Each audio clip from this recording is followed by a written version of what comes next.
Get up and get out. Get out. Get out.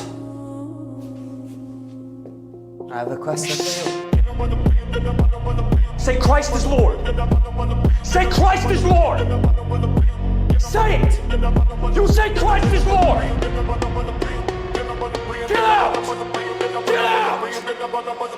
Christ is Lord.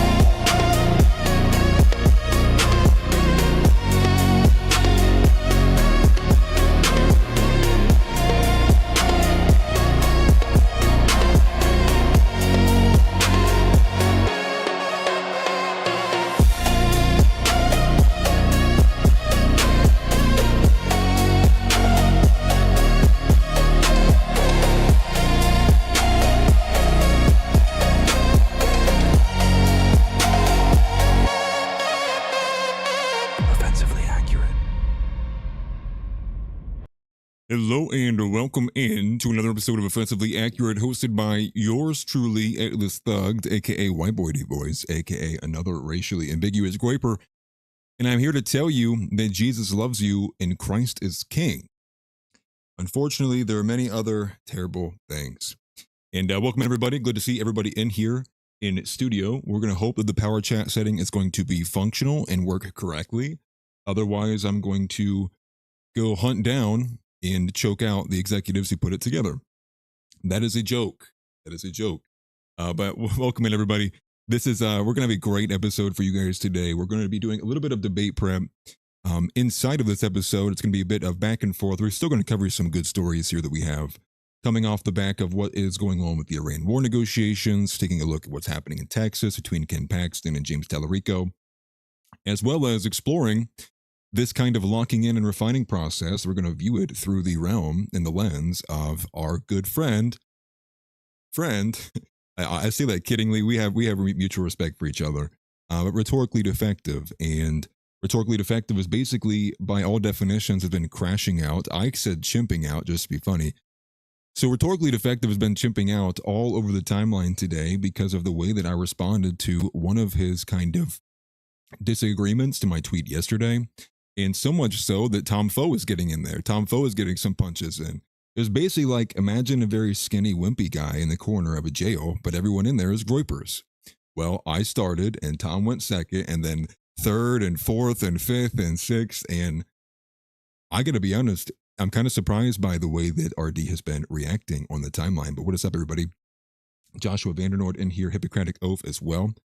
But man, let's go, because it's going to be fun. So tomorrow at 6 p.m. Eastern, I'm going to be debating rhetorically defective on his channel. I have no problem going over to anywhere else, to be honest with you. And so that's going to be kind of where we're going to be going for. I'm going to talk a little bit about what the disagreement was. Yes, it goes to Chud the Builder, but it's going to be a bit more broader than that. Broader than Chud the Builder, we're going to be looking at Arval. We're going to be looking at Zoomer Historian, forgive me. We're looking at, who's the other one I'm not thinking of? There's someone else in there. Devon Stack, and a few other individuals behind Black Pilled as well. And so it's going to be taking a look at. And Tom Foe had some great clapbacks as well. So much so that I didn't even need to clap back. I just kind of let Tom handle it. I'm like, oh, you got it from here? And Tom looked at me. He didn't even say nothing. Tom just looked at me. Tom was mad, dude. Tom was going in. It was kind of wild. I'd never seen such powerful bows before. But then you see Tom going in there, and he's a chicken. That's all he's got is these strong bows. And RD couldn't even come back. It's kind of funny. But that's what we're going to be taking a look at today. James Tallarico and the Texas, the Iran war, what's going on with that, rhetorically defective, debate prep. We have a few comments that came from Donald Trump as well that gave a bit more insight into what was actually occurring in terms of seemingly maybe a bit of insight into the thought process of what is going on with the way our administration is looking at and treating the Iran war, as well as specifically like the way they would like to handle negotiations. Another big story that kind of broke a little bit yesterday, I believe it was around last night in the evening, is about Ori Solomon. And the reason why the name Ori Solomon is going around and is viral today is because this is an Israeli who has basically been freed and let off of all federal charges pertaining to a biolab he was running in Las Vegas. This biolab seemed to have things, I think it was like tuberculosis, it had malaria, it had a bunch of these different things ongoing. And we actually covered this about 20 episodes ago, almost 20 episodes on the dot, actually on episode OA 156. And so we're going to be looking at some of the notes we have from there. But it's actually kind of insane when you look at the story, because Ori Solomon is an Israeli, and there seems to be a broader scheme, as he was simply one of the managers for one of these biolabs. And supposedly he was a manager under the operation of a Chinese national.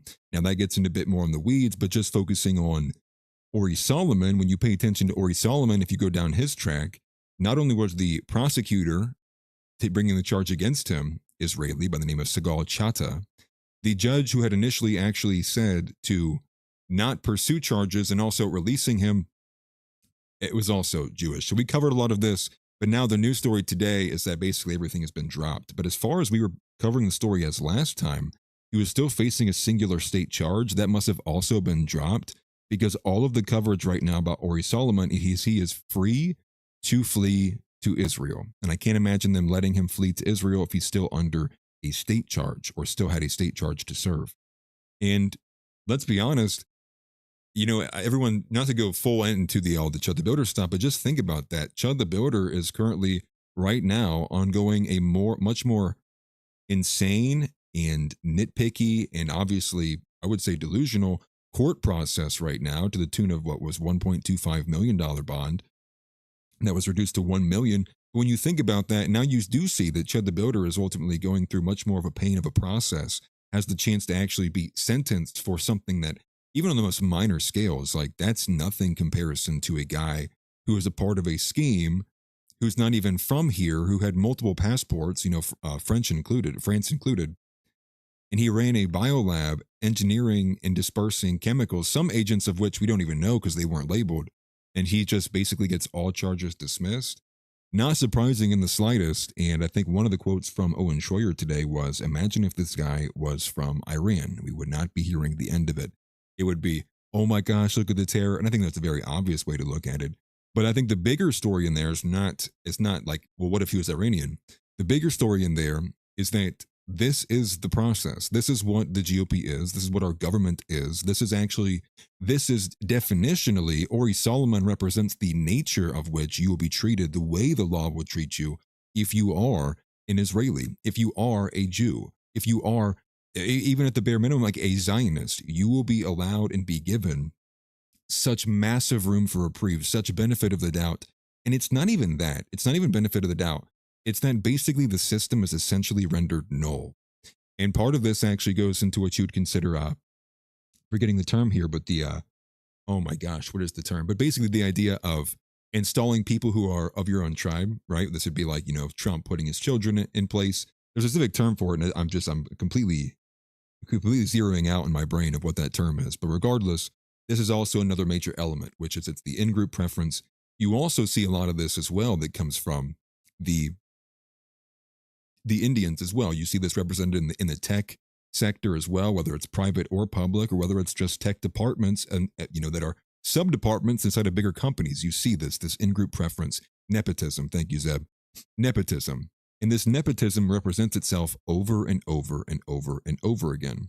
But think about this. So that's one. So now we're 2 layers deep. But here's the third layer, which you also think about just these statistical impossibilities in here, which is you're to tell me that if these people represent 2% of the population, or 1.9, or 2.1, or whatever it is, but in this story specifically, that's like many, many others we've had before, you have the guy who's committed the crime is Israeli, the woman who prosecuted the crime is Israeli, and the judge is also Israeli.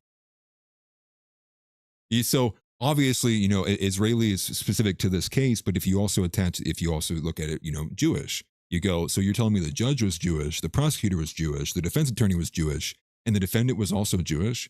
You begin to look at these things, and it begs the question of how can it be so commonplace if the mathematical probability says that it should not be this common? And so therein, now we're kind of 3 layers deep into also all of the reasons why this case is just insane. And even if you were to remove the Israeli and the Jewish element, and you were to just look at some guy, some foreign national from any country, ran a biolab under the discretion of another foreign national from a different country inside of Vegas to the tune of, again, something to the effect of like tuberculosis, malaria, a few other things, and you're just given a free pass, that is a huge red flag. I mean, I think it begs questions as to how were all the charges dismissed. And it's not even just the biolab. It gets a little bit deeper when you look into the fact that he actually owned firearms. And some of these firearms he was not allowed to have. Not to get too deep on the weeds of the 2A of if should or if should not, but you have this is a foreign national with firearms running a biolab. I mean, it just like, you go, what the I mean, there's no way you can even begin to describe this or explain this. Now he's being allowed to flee to Israel. He more than likely will, and we'll probably never see him in court for any of these charges. And so the question, I guess, remains is maybe he turned in? Did he snitch? Is that the reason why he's being let go? It would be seemingly to me the only reason that you would see that, but there was no plea deal. There was no, what are we talking about here? Because all appearances are saying that they basically just dropped it. It didn't even go anywhere. It took a long time for them to even bring the charges in the first place. Thus is the benefit if you are a Jewish American, if you are a Jew, or if you are just outright an Israeli. That's one of the other segments. We also have talks coming about maybe deportations. I don't know if you guys had caught this at all, but in the presser they held at the White House between Trump and Rubio and all the other the deplorable bunch, if you will, one of the topics discussed inside of there was deportations, which surprised me a little bit. And part of the reason they were talking about deportations, and it was largely Rubio talking about this, but Rubio makes mention of how that there is a chance that the United States of America can still conduct deportations, but it's going to be done because we're going to sign these contracts and agreements with 20 other countries. And now that we have these agreements with 20 other countries, it'll help facilitate the deportations.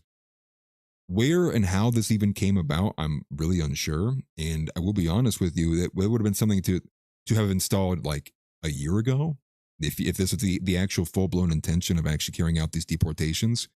And I guess the way and the framing of which they're trying to describe this, although I have very little belief it will be done or even initiated beyond the comments given today, is because it allows them a easier process to deport. Because if you tell them, in the words of Rubio, if you tell them, well, we're just taking you to Cameroon, but then they'll decide, actually, no, hold on, take me to Colombia. That seemed to be the process there we're in. And again, all of this seems to, again, speak to this element that the White House is really trying to get above and beyond reproach about the way they're handling the deportations. And again, this has been the main thing, the main reason why we've all been kind of very speculative about the inability for the government to actually incur the deportations we asked them for. And a lot of it went to the ego of Trump, the way he would be, he would be looking at the New York Times, are they talking bad about me? The other side of this is also the fact that we know the conservatives, the current form of the GOP, is full of a bunch of homosexuals and gays and a bunch of people we don't want to be a part of it. A bunch of people, by any other stretch of imagination or definition, are actually liberal. They're only here because they were castigated or left behind the broader, more insane version of what they are, which is the progressives, the DSAs, the Hassan Pikers of the world, if you will. And so, rather quickly, even people who had voted for Donald Trump, obviously turned their back and immediately got scared because some random idiot woman and some guy who keeps getting his face AI chatified wanted to decide that they wanted to stand in the way in front of cops, so they were carrying out legal law enforcement duties.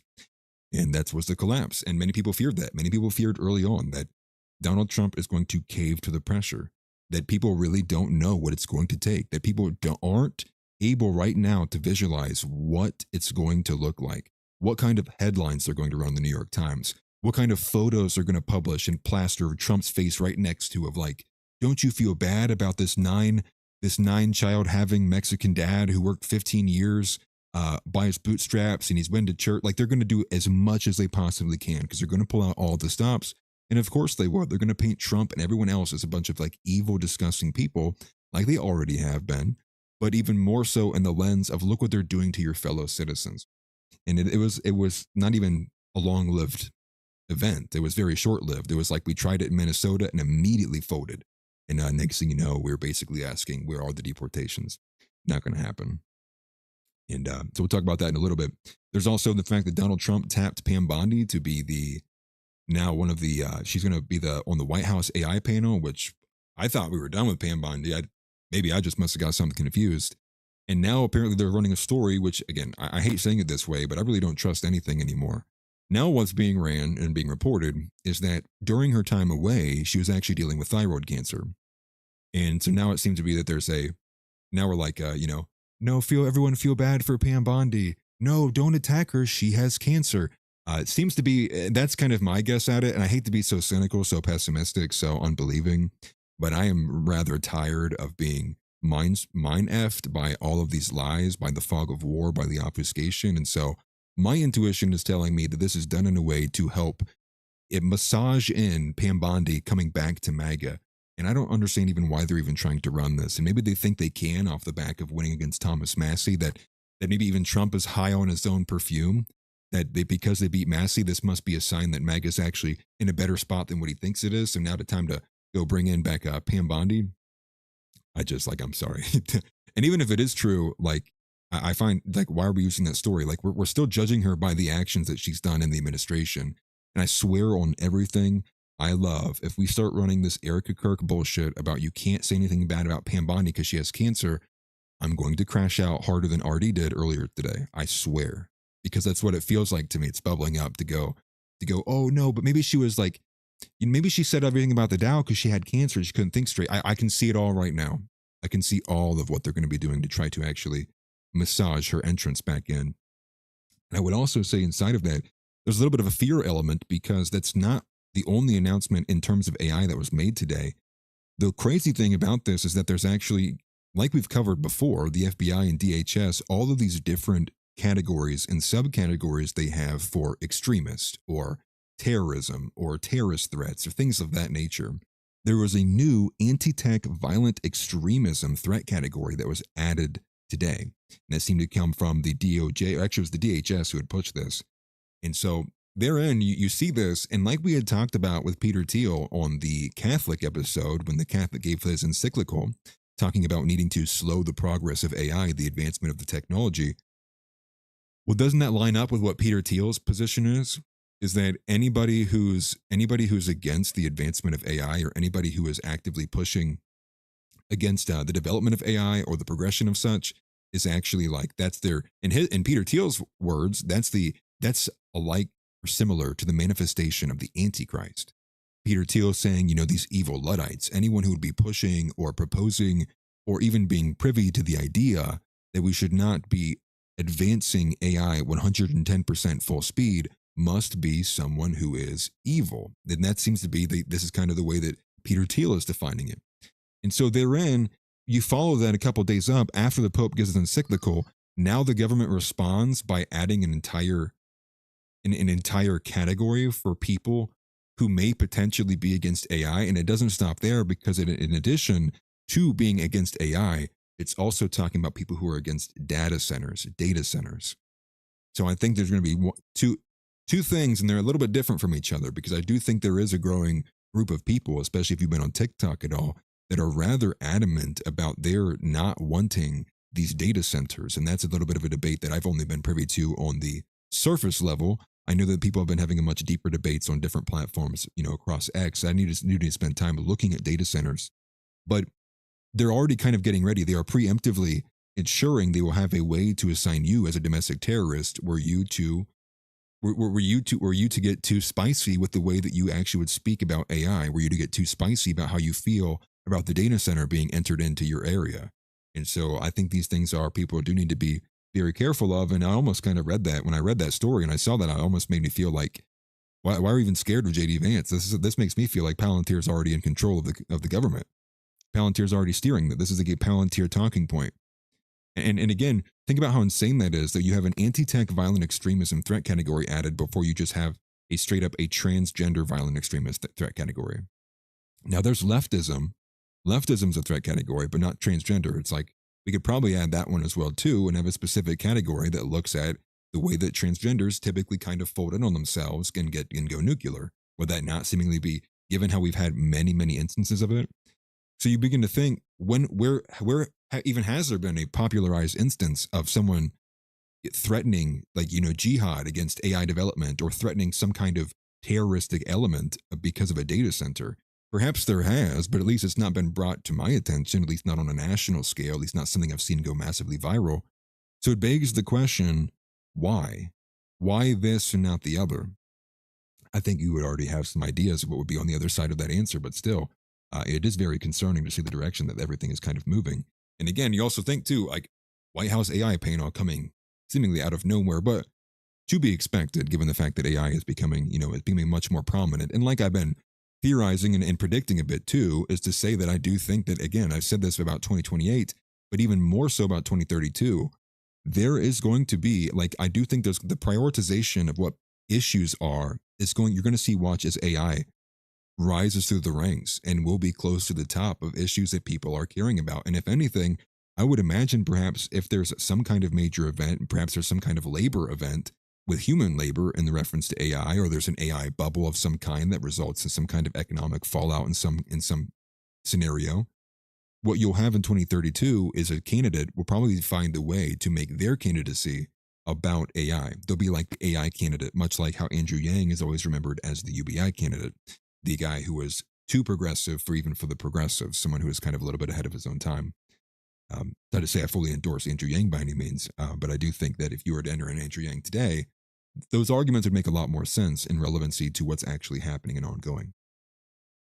Somebody said in the chat earlier, if I saw Scott Presler in the Indian video, I did, and we're going to force everyone here to watch it so you guys can be just as irritated and disgusted as I was. But yes, I almost named today's episode a gay and an Indian, but I didn't because RD crashed out. And so we're going to talk about RD. Now the episode's called Game Time. It's called Refining the Retards. And let that also be known. The Refining the Retards is not just a reference towards RD. Refining the Retards is also a reference towards the broader aim of the America First movement right now, which is to really get into the nitty gritty of the nuances and the specifics of what America First means, what it means in terms of what our direction is, what is the America First movement, who is a part of the America First movement, and what the actual plans are to push beyond there as well. And so this has gone into a lot of different elements, and a lot of it does go into, again, like the pro-white versus pro-Christ, which of those ends up the number one element, which of those ends up the number one, primary value. What is the supreme principle, right? Is it race, or is it God? Is it Jesus Christ? And inside of there, you also have some of the refining of things like low IQ anti-Semitism, the optics cucking, everything that's basically pissed everyone off, including RD, that they seemingly can't grasp or wrap their heads around in terms of what it actually goes into a successful political movement. How do you actually generate and push and build and discover and most importantly, convince and persuade? And so in all of those elements, that is where you see this refining happening, and many people getting angry, like, why not me? Why am I not being boosted? Why am I not? And seemingly maybe a lot of their falling through the cracks is people are not understanding what these differences of ideas are. There was a couple other smaller stories too. One of those was that Donald Trump Jr.'s married Jeffrey Epstein's accountant's daughter. I don't think it's too much of a story, but it is, again, much like how I referenced with the Jews and how the statistically probability seems insane. You also just look at the administration in general. You look at the Trump administration and you go, well, Howard Lutnick, relationship to Epstein, Donald Trump, relationship to Epstein, Donald Trump Jr. now married to someone who had a relationship to Epstein. And, you just go all the way around. And at a certain point, you go like, how is Epstein with everybody? How is Epstein friends with all of these people? How, it's just like the statistical probability that they're all also in charge of the country. You just go, there's no way. Something is up here. And there obviously is. It's only the Trump administration that's telling you there's nothing to see here. I mean, we find that to be a joke. And that's also the reason why Dan Bongino is probably the biggest clown in the entire world. So that's going to be a gist of the stuff they're going to be covering today. We're probably going to mostly start with the RD stuff. That is the main theme of the episode today, but that was kind of an opening to the starter of what we will be covering and everything that's kind of happened today. So let's get started. Offensively accurate, that's the view.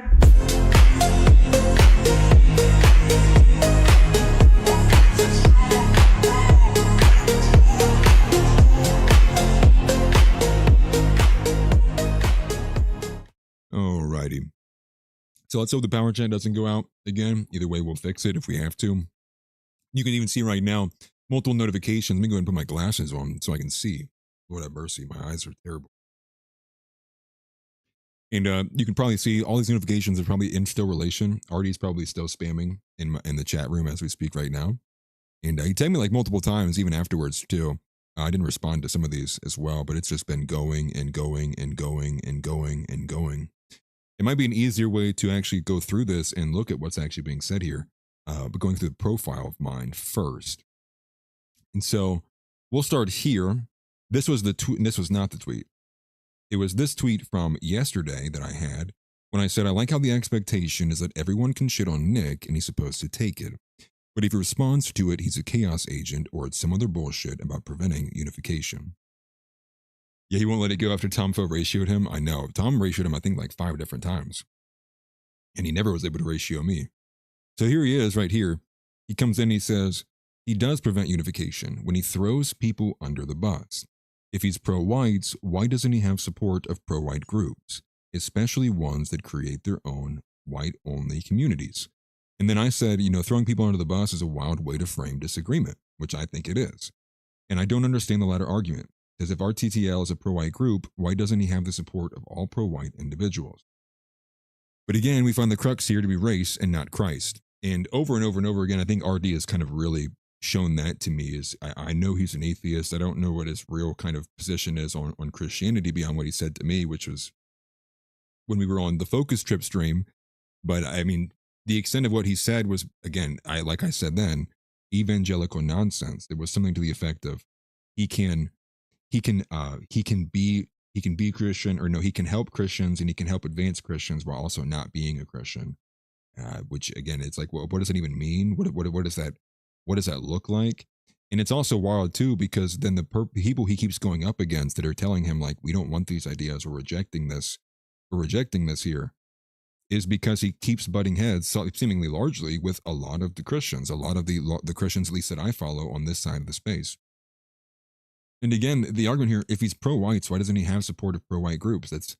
That just sounds insane. Like, if I'm pro-Christian, why does every Christian not know who I am? And then there's obvious answers to that, right?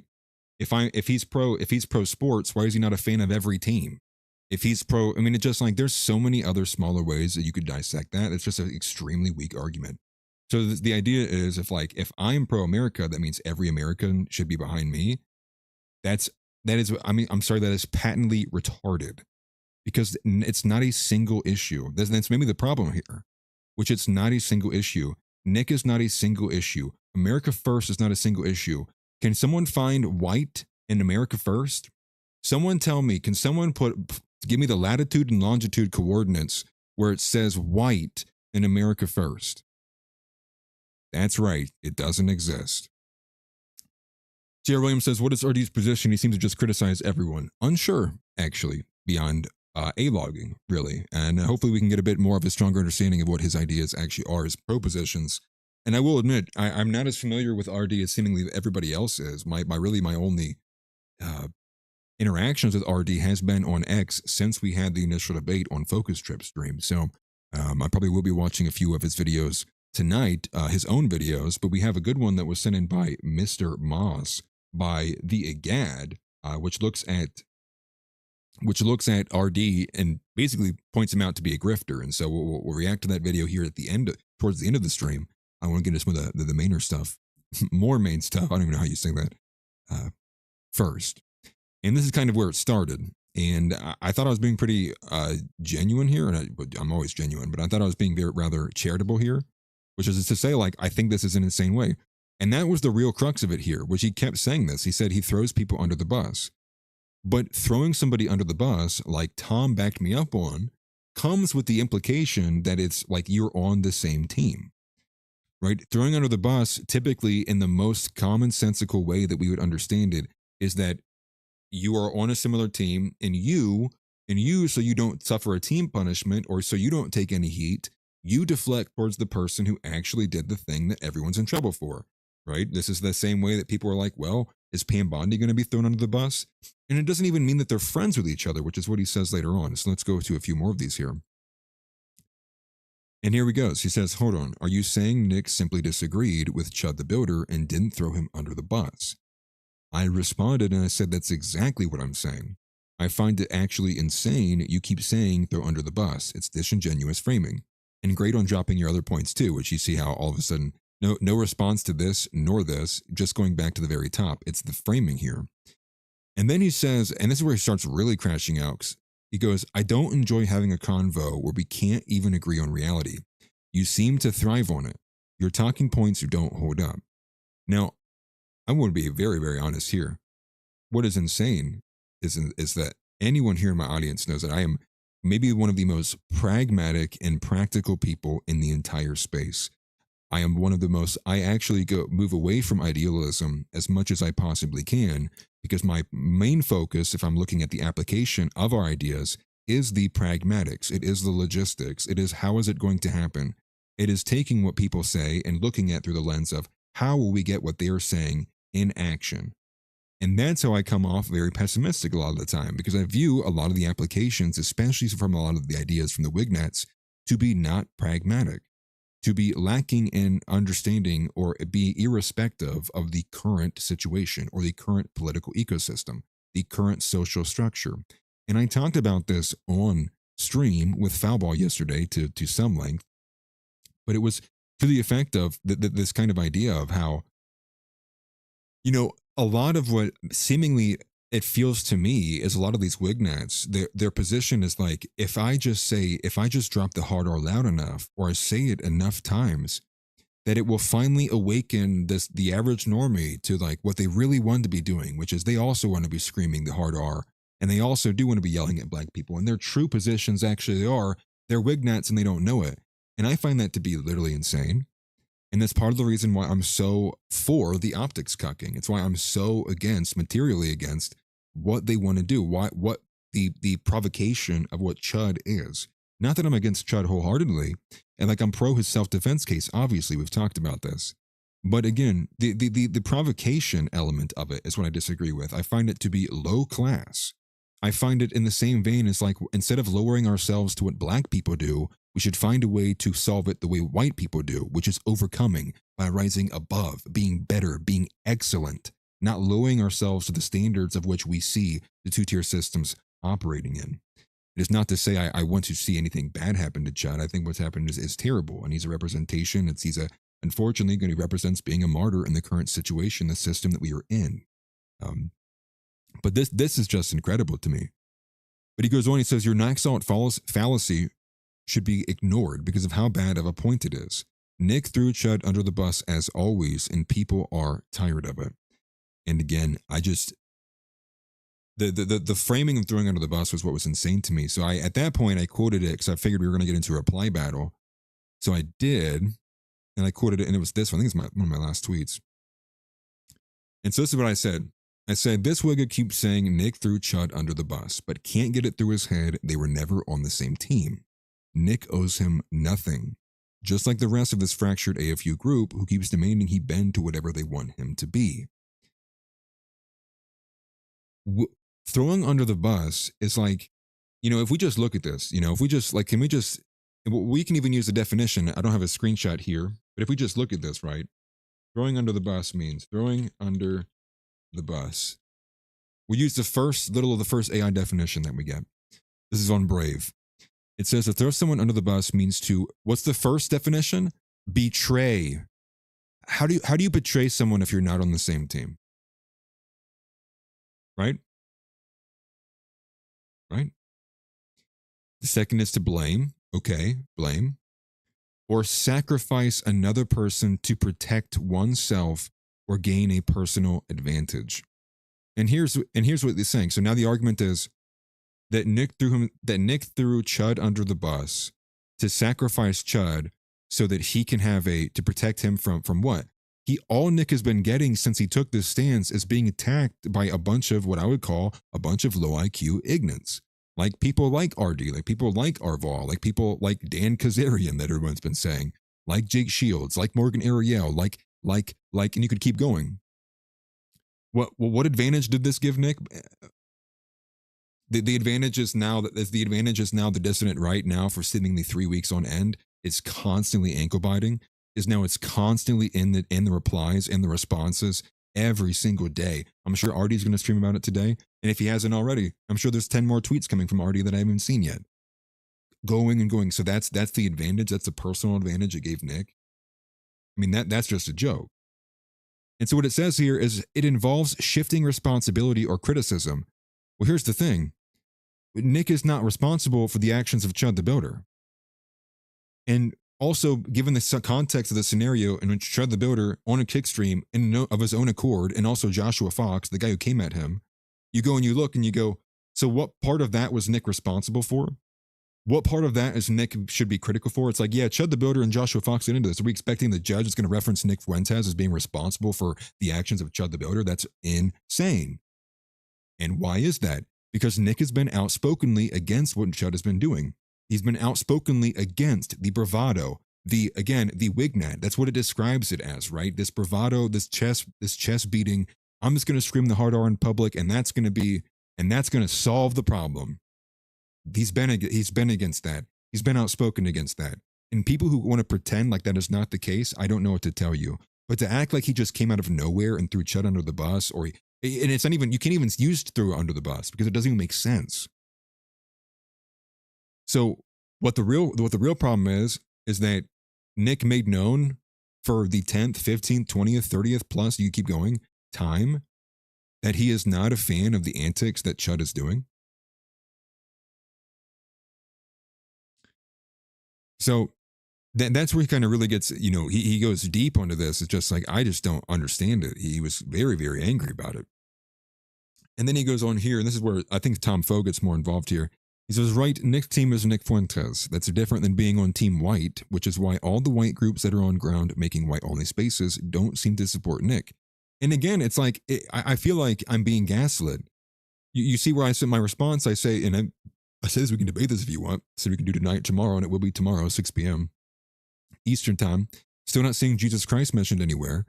And this is what we argued about the first time. It's the first time. Right, Nick's team is Nick Fuentes. That's different than being on Team White. Yeah, of course it is. I'm not on Team White. I'm on Team Christ.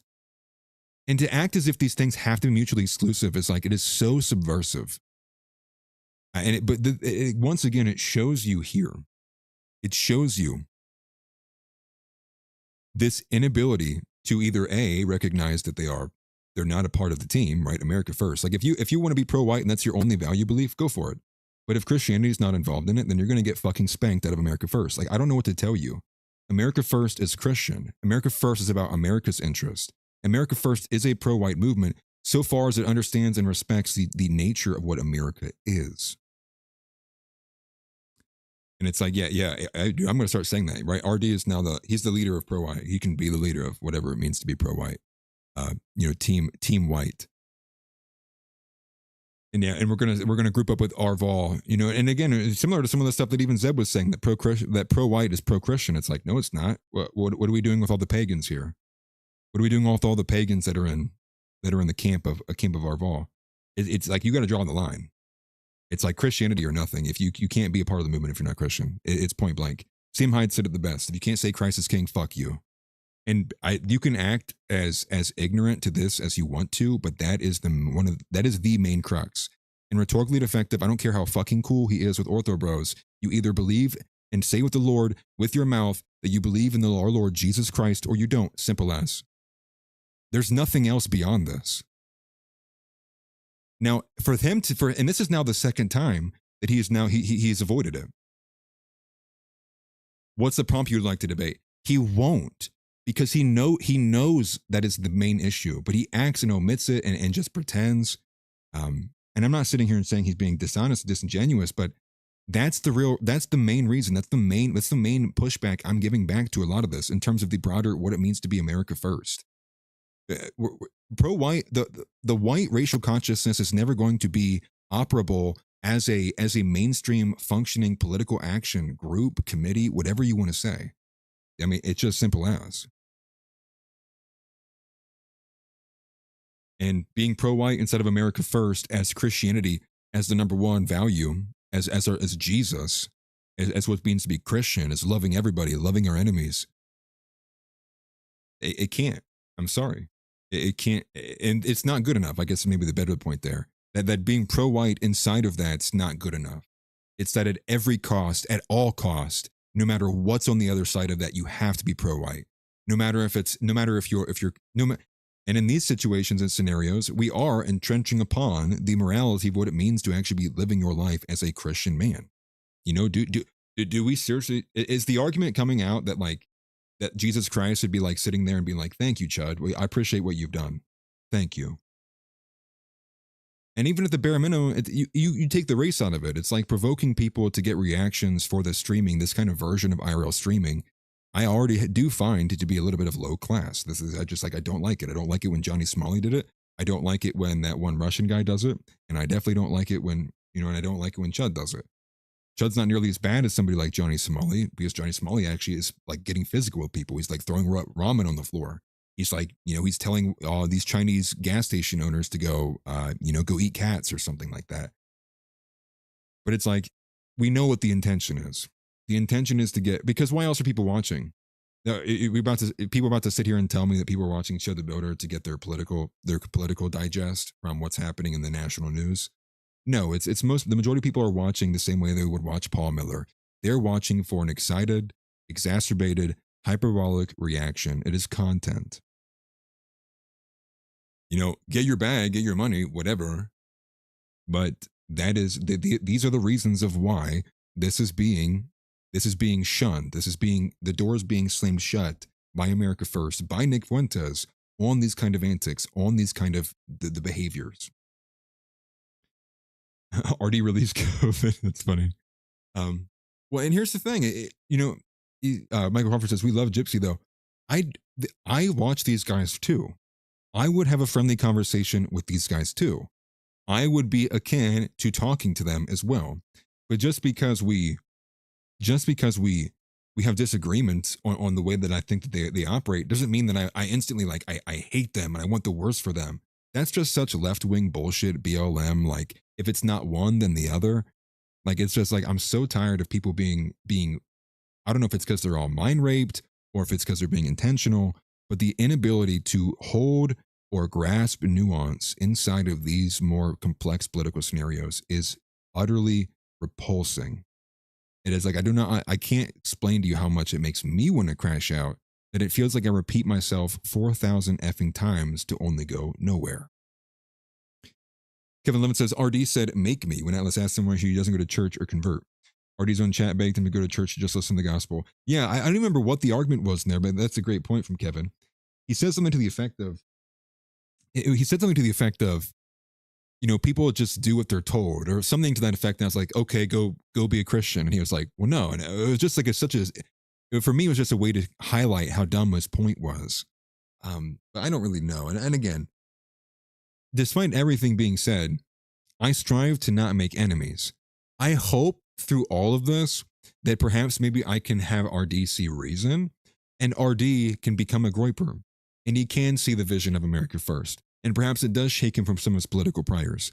Because the goal for me is not to make content and drama farm and make 4,000 bajillion enemies, but it is to highlight what I find to be wrong about these positions, and to bring in what I would consider to be the more pragmatic, more realistic application of said ideas. Because I can't find it to be that we're this far apart, but perhaps that we are. And it's going to be more than just Chud. He said it here as well in the debate prompt. I want to include Devon Stack, Zoomer Historian, and Eric Arval as well. Which we can. I said more. We can do 6 p.m. tomorrow. This is Mr. Moss Arias. He's already legit retarded. Also, a grifter with fate with time. And I get, and I said he's got NDS. But I also said I hate giving him the grifter tag because he does seem to believe what he's saying. And seeing how he's crashing out, he's clearly passionate about it at this point. And so I'm trying to see some of these other ones here. He's been tagging me like a bajillion times. That's hilarious. So now we have Simon Benders going at him too. That's great. We've been going back and forth. Let me see if I can find one here. Because he just started really losing it. Maybe he was more so losing it on Tom than he was me. I don't know. There's just so many ones that we could go to. I'm trying to find, maybe I need to go down further, actually. Let me find the ones with Tom in them. Here we go. Is it this one? No, here we go. So here's like a super long thread in this one. It was on this tweet specifically. I wanted to find it. So here's where Tom comes in. So Tom comes in, he starts seeing all this BS coming out of RD. And so Tom sees me and he's like, I gotta help, dude. He's like, I gotta help. So here, we'll start with RD, what he says here, because this is what he responded to the second tweet I put out. He says, right, Nick's team is Nick Fuentes. Okay, we already covered this one. But he goes on to say, the Dems pander to blacks for votes and Nick panders to whites for views. And so Tom goes, so if Nick is Team Nick, and if Chud was never on Team Nick, then it would mean Nick couldn't have thrown him under the bus. So you don't actually understand what that term means, or you're being dishonest. Either way, you're wrong. Rhetorically Defective responds, you don't have to be on someone's team to throw them under the bus, and I find that to be just insane. You can push down competitive voices to elevate yourself. Nick acts pro-white with seemingly no prominent pro-white support. This is like Dems pandering to blacks for votes, but it's pandering to whites for views. And again, all the hardcore people that are pro-white, all of the much more people who you would describe as being Wignats or white nationalists, whatever, they're all angry at Nick for his positions on here. How is this pandering to whites? Like that didn't even make sense to me. That didn't even in the slightest make sense to me at all. Because wouldn't pandering mean that you're speaking towards what those people want? And if the idea from the pro-white crowd is those people want nothing less than a complete full-blown racial white consciousness? So, anyways, maybe I'm just like, I don't know. But to me, it was like, I feel like I'm being gaslit to an insane degree. So I actually bowed out at a certain point, mind you. I'm not even joking you. Yeah, total Groiper victory completely. I actually let Tom take care of the rest from here. I came in a little bit therein, a little bit as well, like just to respond with Tom and repost a couple of things. But he even DM'd me too. Tom did. I thought it was funny. But like, we're gonna have the debate tomorrow. You know, why don't we save this for tomorrow? And Tix is spot on. Why is it an all or nothing scenario? And this is kind of the point I just made, which they're not satisfied with pro-white as it's defined in America First as being underneath as still a primary value. It's in the top 3, you would say. But it's not good enough. It's not good enough. They can't. Is it that maybe it is an element of like they hate seeing Jesus Christ or Christianity as the number one value? I hate to invoke or say that like they hate Christ, but it is to say, what is that big snag, if you will? And everyone's always trying to find, they're always doing the bullshit of like the 20-second clips, the 30-second clips, the reading into it, the oh, did you see what I did there? And me and Josh have these moments all the time where it feels like you see these guys do this. You know, whether it's Zeb or anybody else, they play like a clip and they go, see, and it's me and Josh are like, see what? And it's like, then you have to listen to like this, you know, this like 8-minute dissertation of like what possibly could have been hypothetically really was said by that. If you look at it this way, specifically at noon on Sunday, but not on the 5th, but it has to be on the 6th, and it has to be in the fall, not winter. It's like, okay, all right. But I'm not seeing it. I don't know why it's all or nothing. I think it is. There's an element of this, and I think these people are way more complete racial identitarians than they are comprehensive racial identitarians. What's up, Marcus? Perfect time, man. And it is spot on here from Larry Romano. If you're not with Christ, you're against him. And this is the way I kind of, you know, I view this. It's like how I can't. I literally by scripture, by his own teachings, I can't put anything in front of him. It has to be him.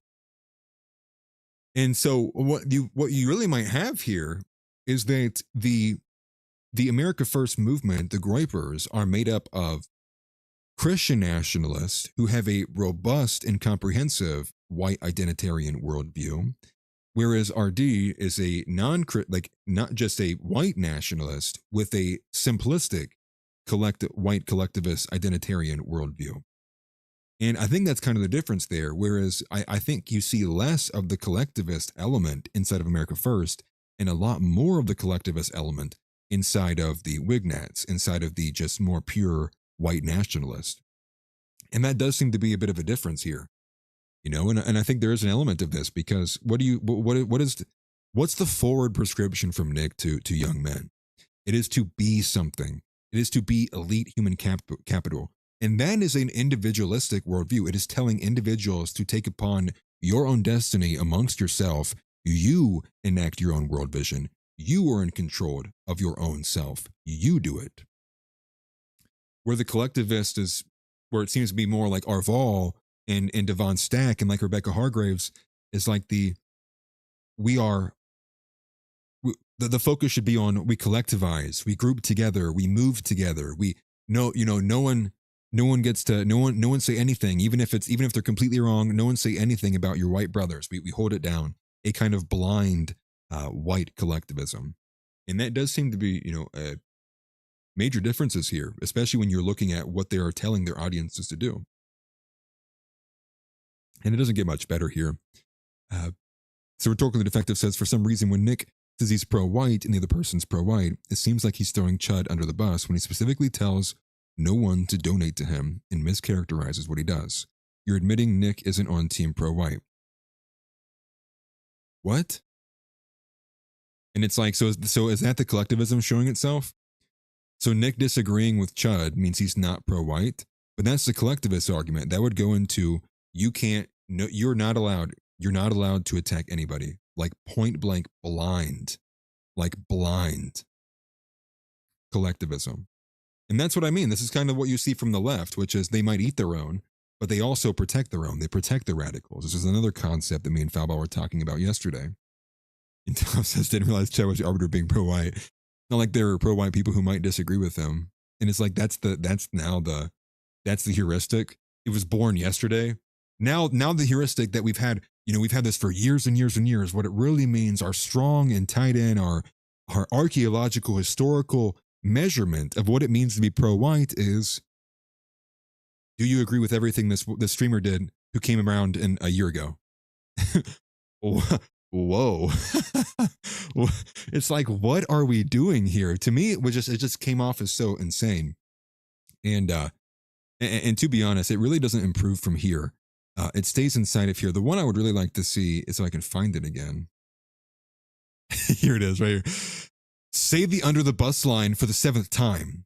Do that thing where you repeat yourself over and over again like a beep. Come on, you know what to do. You claim to be a Christian when you idolize Nick Fuentes. Please don't go down this road. It's okay to disagree with Nick. Dude, bro, I saw this. I'm like, I'm done. I'm done. I already won the debate. We didn't even get to tomorrow. Like, what are you talking? Nick, bro, you are the one who has said under the bus 500 times.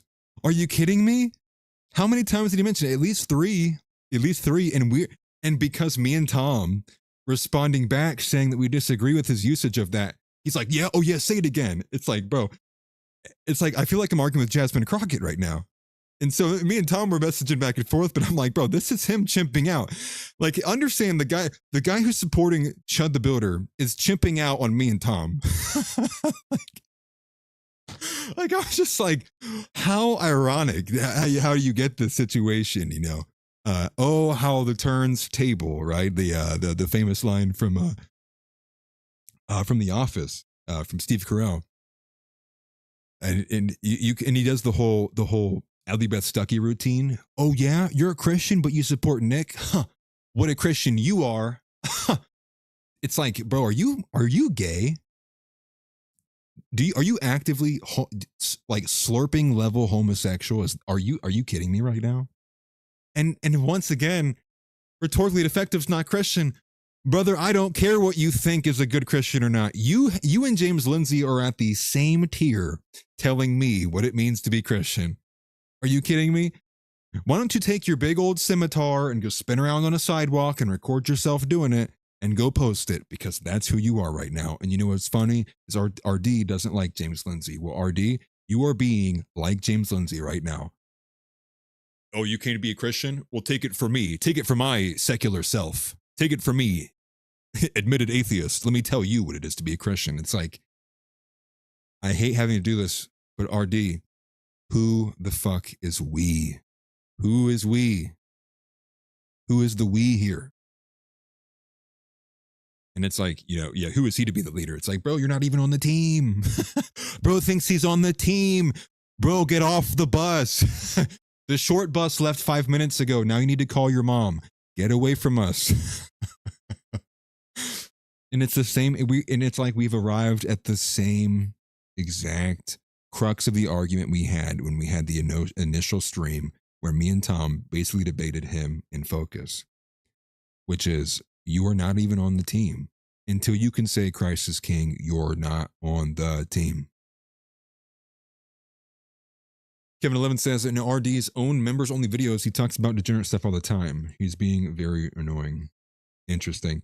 And the thing is I kind of got I got a little bit of the belief that RD was not for the degenerate stuff, especially when you were playing Focus Trip, kept playing that one like feet, like their toes video or whatever. I was kind of cringing. I'm not, don't take this the wrong way, Focus. If you're hearing me right now, don't take this the wrong way. Hey, thank you. Hilton Head Grow I percent $20 on YouTube. Christ is king. Indeed. Facts. Absolute facts based. Thank you for the super chat, brother. I appreciate you greatly. And yes, indeed, Christ is king. And I was saying, and that's too, I mean, like, can we just, if someone, the next time somebody asks you what it means to be America first, like, what do I have to do? What's the heuristic? Send them, say it. Send them the video, see him hide. It's like 4 seconds long. I know Pine Saps reposted it 100 times. I have it saved somewhere too. It's a beautiful video. If you can't say Christ is king, fuck you. It's it. Done. Done. We're done here. We're done here. Like it's so simple, man. It's so simple. Hey, what's up, Tom? It's so simple. But like I was saying, you know, with Focus Trip and it Focus, if you're hearing me, please don't take this the wrong way. But on the degeneracy element, I think me and Tom and a few others were like cringing at like the toe thing. I did get the vibe that RD didn't like it either, you know? So I kind of got a vibe from RD that he also is someone who's against degeneracy. But are they against degeneracy because it makes them feel bad, or are they against it because they recognize it for the sin and evil that it is, the blight against God for what it is? It's a little bit different. So we can agree, but again, how deep are those agreements? How deep are those convictions? And that thus invokes and implies a forward vision. And that's what the big disagreements are. Just because we all agree in our reactions to what we find to be, you know, gross or disgusting or bad or dumb, does not also then mean that we are going to agree on what we think should be done in response. So it should be done from a year from now, how we should be organizing 5 years from now, how we should even be collectivizing. Should we be individualistic or should we be focusing on the collective? All of that stuff. It does invoke all of those things. And that's where the disagreements come, is the forward enactment of them, seeing them out. That's where it comes into play. And I don't know if I have it anywhere, but RD was like even going off on because like of Faith Merrill. That's what I think this guy is getting it. Mr. Simon here. If I can find this. Let me find this from Simon. So it just kind of left the bounds. He's quoted me like 10 times now too. I'm not even paying attention to anything. But here it is. Faith Merrill deserved it. Quit whining you spurg. So this is what so it's this one. So I thought with this one, by the way. Make sure I heart that super chat. Thank you again, brother. I appreciate you, Mr. Hilton. So I put the tiny handcuffs. You can leave your jail cell at any time. At any point here, you are allowed to leave your jail cell. You don't have to. No, you don't have to. Stay stuck here. 1 second. I'm gonna reconnect the chat here. Power chat unconnected it. Takes like 2 seconds. I wonder why. Computer getting too heated apparently. We're getting it fixed right now. There we go. Bang, bang. Just Hilton? Okay, word. Word. That's funny. But it's this photo here, and it's the SpongeBob. You can step out. There's many different versions of this. You also have like the bird cage that has like one bar. It's like, you can leave the jail cell at any point, so long as you get up and do it. And I did this. I don't even know what this says. I guess we can take a listen to this. But he says, you idolize Nick and the most prominent groupers, talk and act like gay black men. Groupers don't have the moral fortitude, character, or behavior to be taken seriously as a movement. Christian purist, because I brought up humility, here's what you Christians sound like. And I guess this is a clip from his stream. I mean, I'll take a listen. To be fair, I didn't listen to it, so I will listen to this. I see Faith Maryland here. Hey, bitch, you fucking hit my comment after I just said hey to you. You fucking bitch. What was that about? Yeah, you stupid whore. And now, this is how they talk to women. But she's like a like the most prominent female groiper. She's like, I'm a groiper. I don't know what it means to them. It's a fucking disgusting, weird place. She's very presentable. There we go. I don't know what it means. Dude. Hey, thank you. Thank you, bro. Save it. Save it. Rack it up. Ding. Reloading again. We're going into the debate fully loaded. I have about 4 magazines right now, RD. Your clip is empty. Very normal looking, attractive girl. Okay. And this is how they talk about a woman on their side. Bitch, you fucking hid my comment after I just said hey to you. Now, this is niggery as all hell. I said, hey to you, bitch. Why'd you hide my comment? That's how they talk to women on their side. You fucking. You know how gay that is? Think about how gay that is. Imagine me going to one of you guys. I'm coming up to one of you guys in the street. We're hanging out. And I'm Tom. Tom, look how these guys talk to women. Look how they're mean they're being to women. Dude, that is insane. Dude, I'm 9. What? Like, what? Yeah, RD is a feminist? Like, excuse me? Like, breaking news, your front page news, RD comes out as feminist. Like, what do you mean? Of course we're talking to women like this. And Faith Merrill deserves it. Faith Merrill, we just got off the back of, oh, dude, I got a little bit lightheaded. Yesterday, we get off the back of covering Faith Merrill. And what is she? And what's she doing? She's hiring a Nick Fuentes lookalike because she's full blown having some like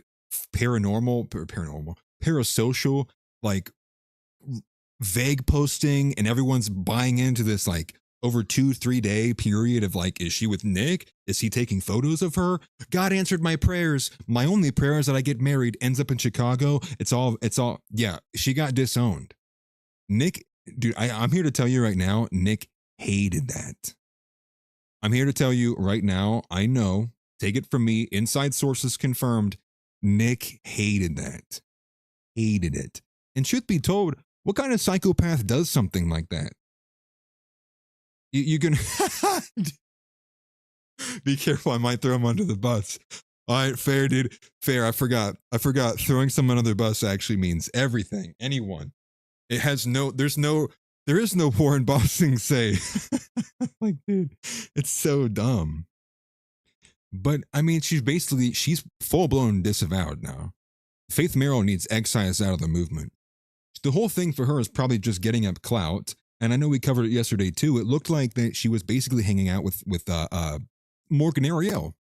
And when you look at these photos, it looks like basically Morgan Ariel took her photo on one side of a bookshelf and Faith Merrill on the other.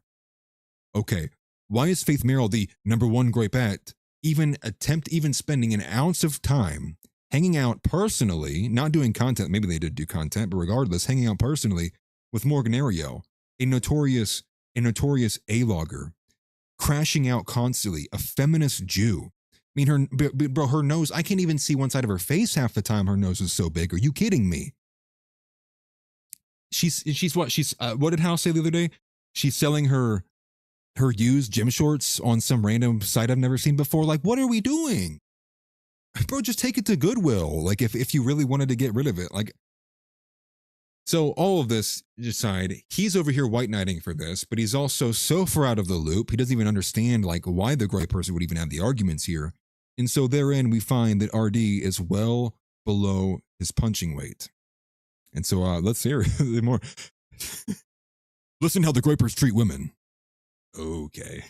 Okay. What was that about? Hey, whoa, yeah, you whoa, stupid whoa, whore. This bitch fucking hides my comment after I just said hey. And I mean, how is that not niggery behavior? Fellas, I said, hey, bitch. Like, that's like, this is digital black guy picking on a white woman harassment right now.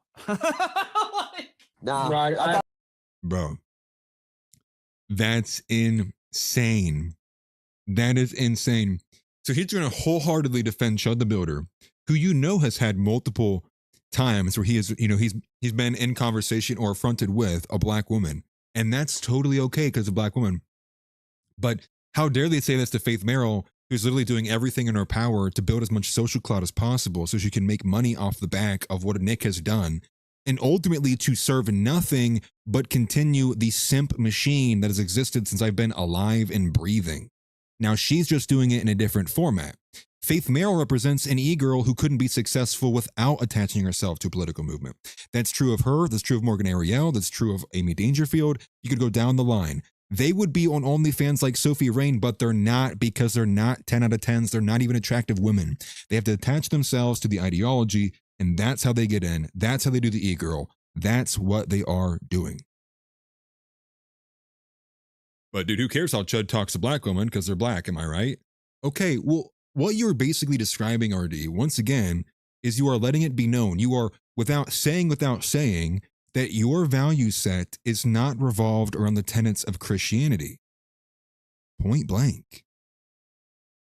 I thought it was. We have to take. I thought it was bros before hoes, but I guess. It's. Why do you have to be so hostile? Dude, Why'd you? Yeah, Steve Miller's a base Jew. Where have I heard that before? It's kind of creepy. Because it was kind of creepy. Like, listen to his reaction right now.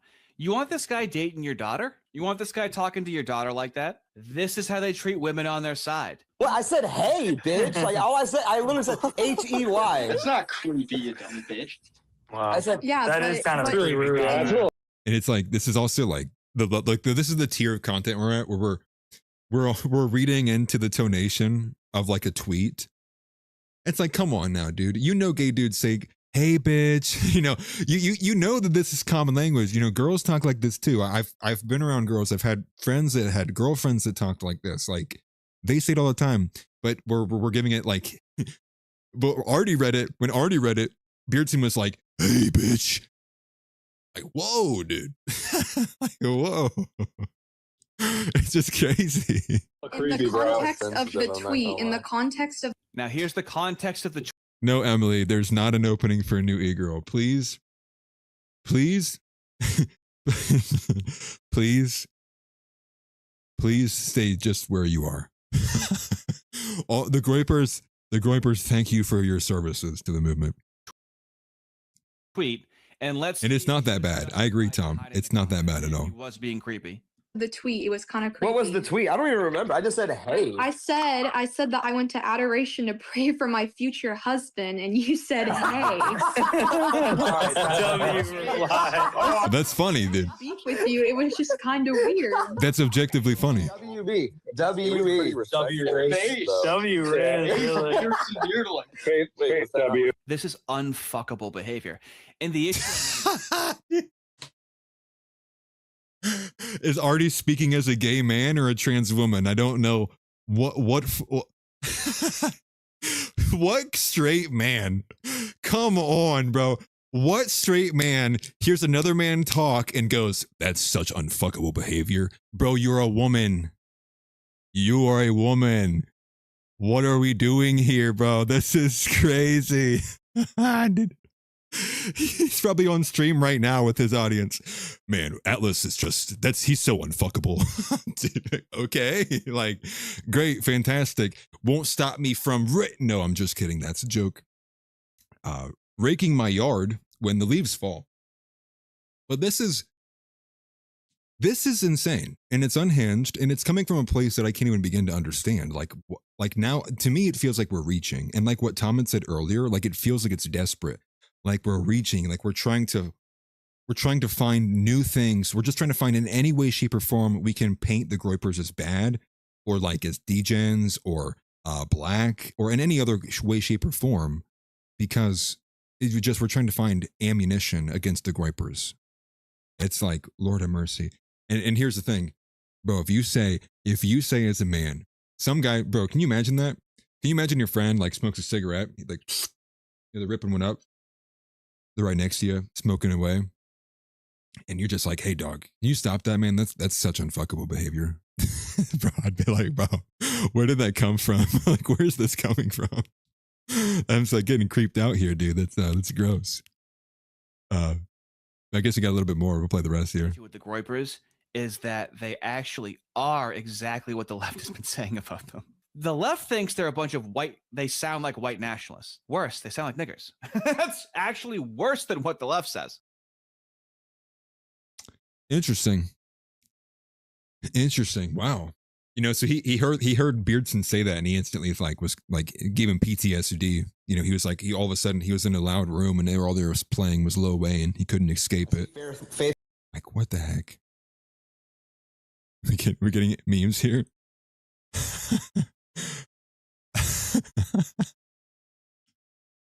That's funny.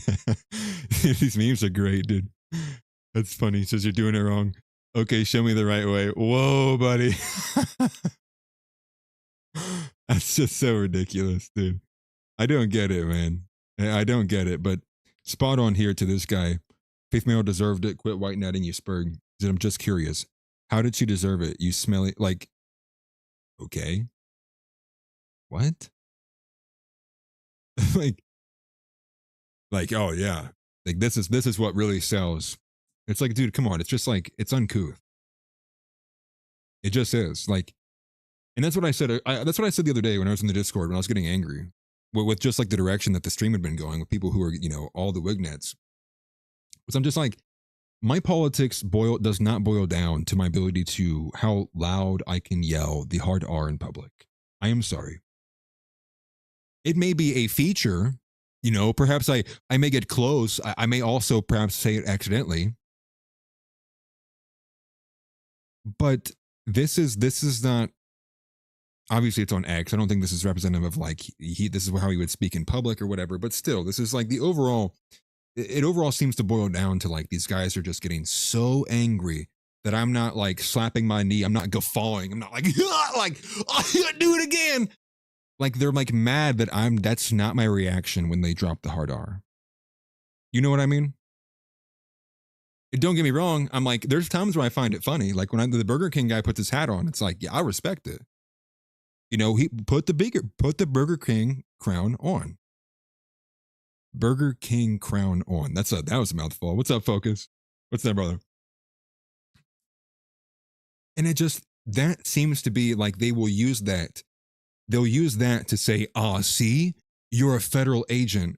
See, you're de-escalating. See, it's like, are you kidding me?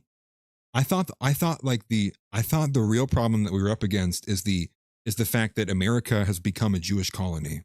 I thought that what we were up against was the fact that they have subjugated essentially the evangelical crowd and has gotten them to a position where they are basically worshiping and believing heresies to the tune of wars in it for Israel. See, I thought the problem, just like Nick had said, I thought the problem was like the driving of Nissan Altimas on the curbs. I thought the problem was like the homes being shot up. I thought the problem was the abortion clinics. I thought the problems was, you know, all of these actual actionable things. Not that I'm mad that I can't get brownie points online for dropping the hard R. Like that's not what I'm mad about. But again, you know, they drop this and then get mad or try to say that you're, you know, when you're optics cucking, that it's some way or shape or form that you're de-escalatory or you're like, you're a liar or you're grifting or you're fake, or it's in some way, shape or form, some kind of signal or indicator that you're actually really not about what you're about. And that's just patently retarded. Just absolutely patently retarded. And, I mean, listen, Emily, let's be honest. Emily Allen is correct here in the sense that right now, if the goal is winning elections and furthering political power, even if it didn't happen inside of an election, inside of a voting mechanic, women still are a part of the ecosystem. This is not saying to defer to women. This is not saying to put women in positions of power. It is not saying to make women leaders or vote for female presidents. It is to say that in this current political ecosystem, pragmatically speaking, they are a part of it by both how they spend their money, by both what they give their time to, and also by how they vote. And because of these things, that's just the start. On the other side of that, you have black people also a part of the political ecosystem. They are also people who can spend with their money. They are also people who engage with their voices, who engage with their time, their actions, they're activists, they do this. They also engage and also voting. And so because they are a part of the system, we can't just sit here and close our eyes and go la, la, la, la, la, and pretend like that's not a reality, especially when you're looking at what our demographic makeup of America looks like. And especially if you remove the boomers. I mean, we're looking at what we're going to be experiencing in 10 years from now. If you get rid of the boomers, there is not a white majority in America anymore. There is simply a white plurality. That's the track. That is the direction we are going. That is our trajectory. So this concept and idea that in 10 years, this white collectivist group is going to, in some way, shape, or form, gain political power by brute forcing their way all the way across all the platforms, despite being banned and castigated and thrown in prison, that's going to be a win. It's just patently insane, bro. Like, that's just retarded. It's retarded. But it's not me saying I'm not pro-white. It's me saying the way you are trying to get your pro-white vision into America is going to get us killed. It's going to get us all killed. It's going to, and like some of this other stuff, it is inciting the censorship hammer. It's inciting, Google and YouTube and everyone else to come back down and just go, bang. You're right. We tried doing the free in the speech, but all these Nazis, and it's not to say I agree with YouTube by any means, but they'll use this as ammunition. They'll use it as fodder to say this is why we now no longer can allow these people on the platform. So I don't want to spend the entire time on Artie, although it is fun and I enjoy me a good punching bag every now and then. But I still ultimately I would like to be persuasive to Artie. My hope is that I can get some sense through Artie. My hope is that we can actually get some cooperation. We can move forward. We can get. That's my hope. I don't know if it's going to go that way. Probably not at all. It probably won't even go that way at all. Perhaps it gets really contentious. But ultimately, it's this is the refining that has to be done, and that's what I'm here to do. And so, as long as I, am kicking and breathing, and as long as Nick Fuentes remains supreme leader of the galactical forces known as America First, I will sit here and we are going to sit here and we're going to refine and we are going to clap back and we are going to punish and annihilate and spank every single person who wants to take away every ounce of momentum that we have gained. I did not sit here and watch as the political ecosystem opened up finally. This is the deepest, pause. Well, I got to say it again. This is the deepest, penetrated, permeated. This is the deepest that we have gotten on the JQ in not only just my lifetime, but historically as well. You look at the direction, the mainstream proliferation, the dissemination across all the social networks, and I'm watching as these guys are, irrespective of all of that, are seemingly egging it to come back. They're basically doing things, to me, that's what I see. That's why I talk about when John, during the last debate, like, you're glowing. Like, how are you saying this not expecting that they're going to just nuke you off the platform? This guy has said 25 times, like, inciting, violence, or it's the only way. Forget caring, forget trying, forget. And how does that not automatically fall under the NVE, right? The nihilistic violent extremism subcategory threat tag by DHS. How does that not automatically? You are basically speaking and walking yourself into that trap. So when I see all of this, I know what it used to be, and I know what's on the other side of it should they choose to go back, and perhaps even at this point there's nothing we can do. It does piss me off because I go, you guys are absolutely like just annihilating or trying to find ways in which we can, self-destruct or sabotage or subvert everything and all the ground we've stood to gain so far. And all to the direction of what? To who? To whom? It's just, I just hope we can get it corrected sooner than later. But we are going to refine. I'm going to be, dude, at the direction, all hail Supreme Commander, eat, pray, love for NJF. Tell me what to do, Captain, because you point, I'll shoot. And so we have, Killen says, you have Christ in a family atlas. You are winning. Ignore RD because he has a lonely Joe. Oh, yeah, that too. I appreciate that. But yeah, definitely. And Hook says, wait, what ground have you gained? I'm like, is that even a question? Are like you trolling me? Are you trolling me, House, right now? You had to be trolling me right now. It's and we need to shake away from this all or nothing mentality. Timelines don't happen in a lifetime. I think it's probably the best way I've heard that phrased. Timelines don't happen in a lifetime. And to look at incremental progress that's been made and just go like, you say the ground was given to us, or the ground was taken advantage of. I mean, that is like saying that Israel's intention was to get everybody to mainstream the JQ. And there's no part of that that's like that was given to us, right? Because that would also add into the fact that Israel's like what, boosting or paying in. They're boosting some random no-name people who are pushing JQ content. They're pinning it to the top of their page. No, like that, not even close. It was once the dam had opened up, because Elon Musk purchased X, which was the main primary reason. It was from there that said then content creators were able to fill the space. It's through the Overton window. You know what I mean? Like this is these ideas, the concepts, the way to look at things, the perspectives, that wasn't given. Those are statements and arguments made and theories that were brought and theorized and written upon and litigated about and contended with and debated with all over the platform by many other people who were inside of it, whether it's Vincent James or Elijah Schaefer or Nick Fuentes or, insert any of these people. They have all helped and push. It wasn't Israel. What's the word? It wasn't Israel. What's the thing? It's not Israel putting out a pamphlet about anti-Semitism that everybody read and was like, oh, it's this. No, it was NJF. It was, you can even go with, Candace Owens and even Tucker Carlson for that matter, as much as we find them to be containment and have other ulterior motives, they still, on some level, have helped. And now it is mainstreamed.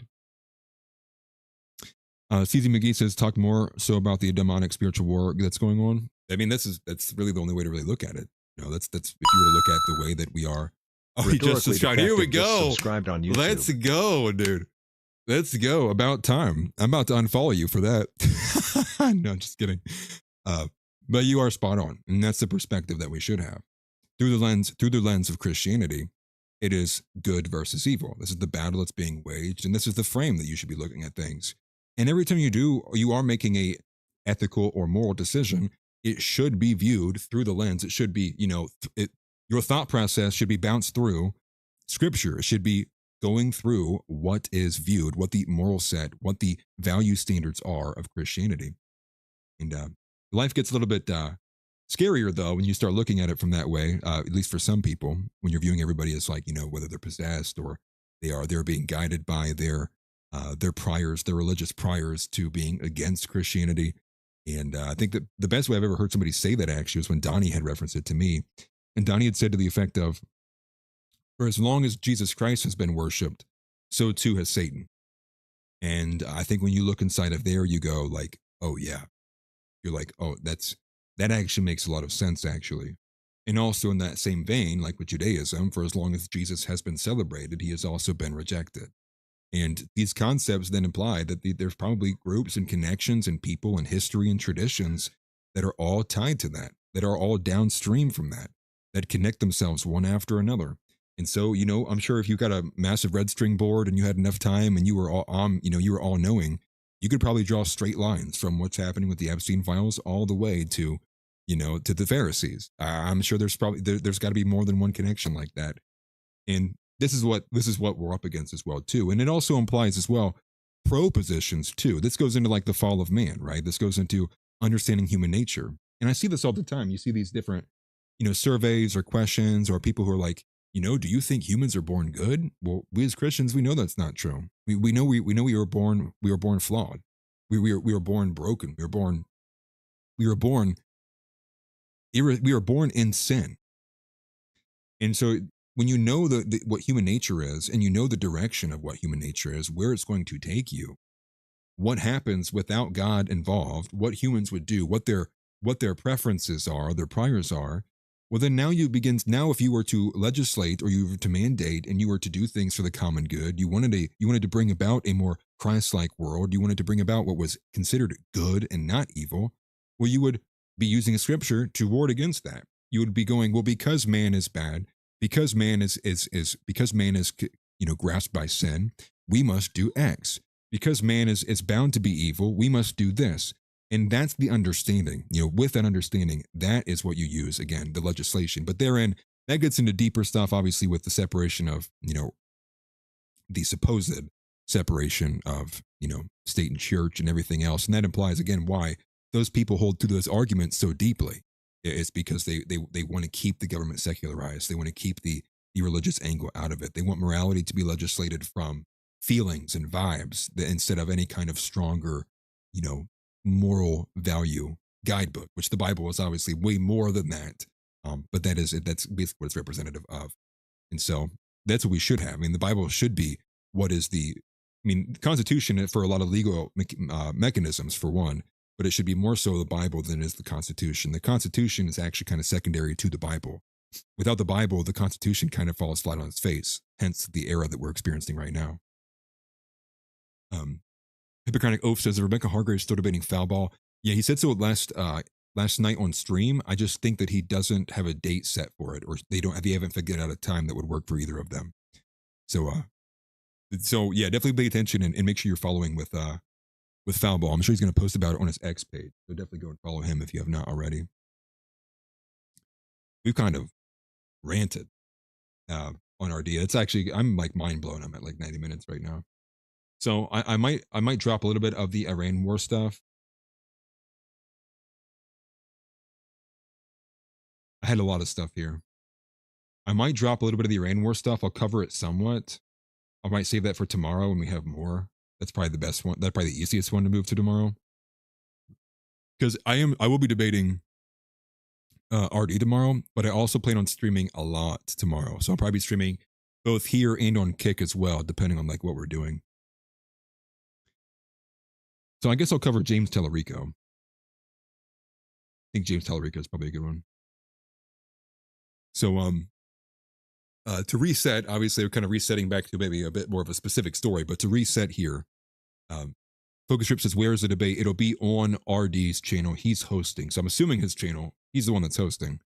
So it should be on his channel, be me and him. 1v1. As far as I understand. Who knows, about to get jumped by a bunch of black dudes before I end up on the way to the debate. Who knows? So as attention is kind of now moving between these races, and we kind of have seen that we have really moved past the Casey Putsch race, and we had the Thomas Massey race. Now there's some other races that people are paying attention to that seem to be getting the attention, getting the focus. One of those still remains to be Fishback and Byron Donald. That still is holding attention. That's also going to evolve and turn into the the Fishback versus Democrat. I forget who the Democrat is running in there. We also have kind of a stalling or falling away from the news cycle is the Vivek versus Amy Acton race. Ultimately, that will become back more in the news cycle the closer we get to the date. So the two races that I would imagine are going to get more attention focused on them as we get closer is one going to be the Lindsey Graham versus Mark Lynch that's happening there in South Carolina, which I've already seen Owen Schroyer bring attention to again today by reposting the Truth Social post from Donald Trump that called Mark Lynch a lunatic, and he basically glazed Lindsey Graham for like a paragraph and a half. But you also have what just happened with Ken Paxton. Now, Ken Paxton, he just beat the incumbent, John Cornyn, which I always thought it was John Cornyn, but it's like literally Corn, Y-N, which is just like, I've never even seen that name before. It's kind of crazy. So James Tallarico, he's this Democrat, and he is representing, I guess, what's the best way to say this? He's posturing himself as a progressive, Christian, liberal, nonsensical guy who's basically just like one shade less woke than Jasmine Crockett. And that is who he unseated. And so James Tallarico is actually the person who beat Jasmine Crockett in her district. So he'll be taking over for her if he does ultimately win. And so now he's going for, that's what it was. So Ken Paxton, is who beat John Cornyn it was in the runoff? Yeah, it was in the Republican runoff. And so now we have Ken Paxton is going to be going up against Tallarico. So now the race in Texas is going to be James Tallarico, progressive Christian who says God's non-binary, versus Ken Paxton, who's now getting his October surprise, which apparently his like multiple federal indictments are now being floated about him. I don't know how old or recent they are, but I didn't go too deep into this, but just we're covering more so Tallarico than we are Ken Paxton here. This is kind of what's happening in Texas. And I would say too, I think this is also a sign of a good thing, because if James Tallarico beat Jasmine Crockett, well, what does that say? I would say that would, by appearances, would almost look like that's a step to the right. That a white man, although he is Democrat and woke, a white man has unseated a black woman.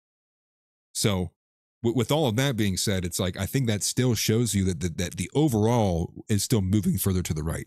And Jasmine Crockett's insane though. I mean, let's be honest. And I think one of the last clips I even saw of Jasmine Crockett, the way she was referencing herself was she was saying something along the lines of, how dare regular people come up to me and talk to me?